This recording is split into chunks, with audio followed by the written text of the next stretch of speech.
What's up, guys? It's Anthony from AB Fitness Center here. Today we're going to be discussing the ultimate diet plan for weight loss, and today I'm going to show you basically the 7 things that you need to create the best all-around fat loss plan to lose weight. Everything from start to finish, everything you're going to need to know. So make sure you watch this video all the way through so you get to the end and you can see what the most, well, it's not the most important thing, but you could put together all 7 elements of it to create the ultimate diet plan for yourself. But before we get started, if you'd like to sit with me personally to customize out a roadmap for yourself, just click that link below and it will redirect you to give me a call and we'll go from there.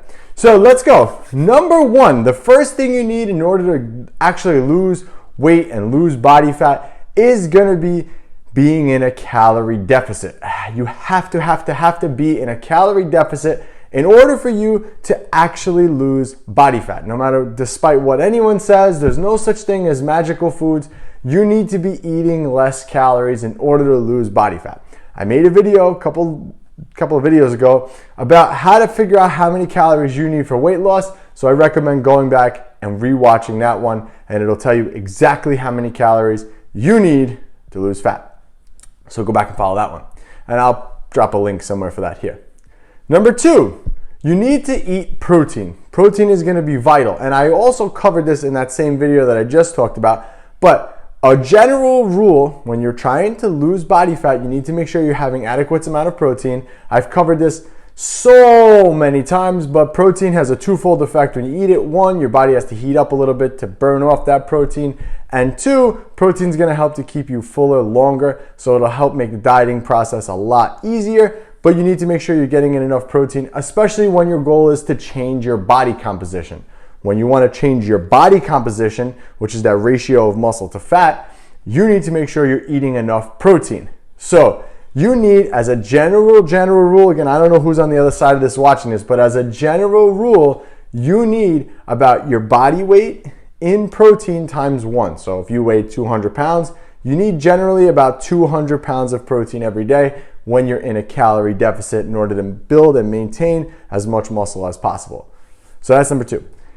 Number 3, what you would do in that case, so let's just say you need 2,000 calories every day and you have 200 grams of protein every day.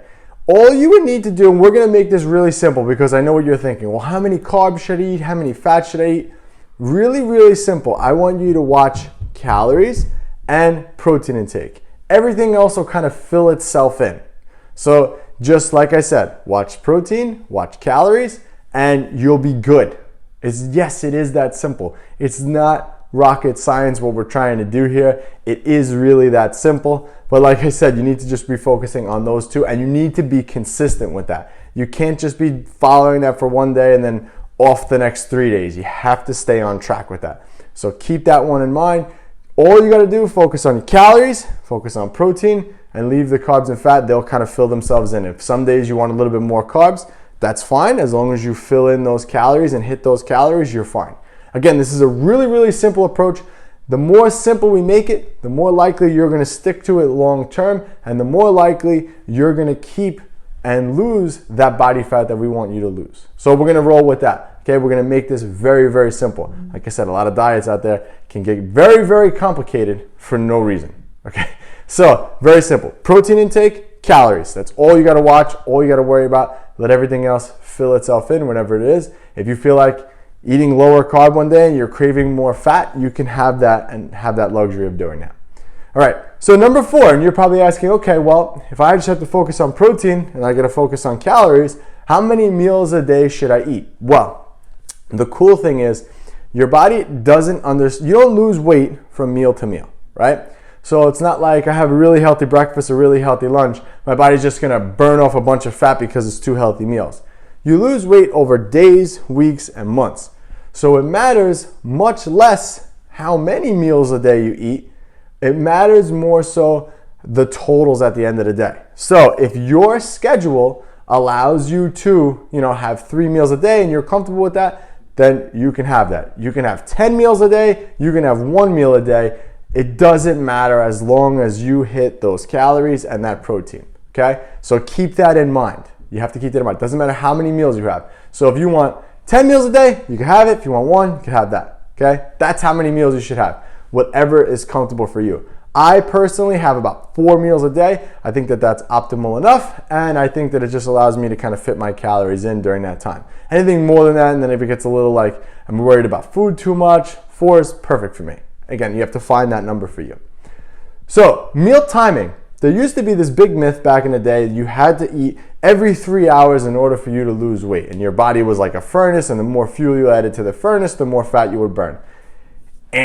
But there is some truth to that. So, when your goal is changing your body composition, which is very different than losing weight on the scale, when you want to change your body composition, you need to maximize protein synthesis or muscle building every couple of hours. So, for meal timing, you want to have a certain amount of protein every 3 to 5 hours. You want to have a big serving of protein. I mean, not big, you just divide. You want to have, that's why I think about 4 to 4 meals a day is perfect, because it allows you to kind of bolus those protein intakes throughout the day, where you're getting those spikes and taking advantage of that protein synthesis that you would need to put muscle on, burn body fat, and look better. So that's what I say about meal timing. So you don't have to worry about like, oh, I have to eat as soon as I get up, or oh, I have to eat as soon as I'm done at the gym.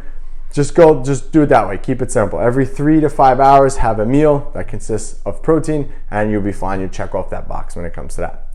So, number 6. Now, I know what you're thinking. I'm talking about muscle. I'm talking about workouts. What should I be doing? Well, workout-wise, you need to be lifting weights. I would recommend, again, I don't know who's listening to this on the other end, but I would recommend anywhere between 2 to 4 full body workouts, okay, done with compound movements with progression over time. So basically, if you walked into the gym today and you squatted the bar, okay, and you did that for 5 reps, the next time you come to the gym, you should aim to beat that every single time, because that will force demand on your body, and your body will say, okay, well, now I'm squatting X amount, I have to adapt to this, and I will put on more muscle to do that. Again, I don't know who's listening to this on the other end, so my recommendation may be different, again, depending on who's listening to this, but as a general rule, 2 to 4 times a week, you're gonna be doing full body. I believe that that is the best overall approach to give a general person listening to this who wants to change their body composition.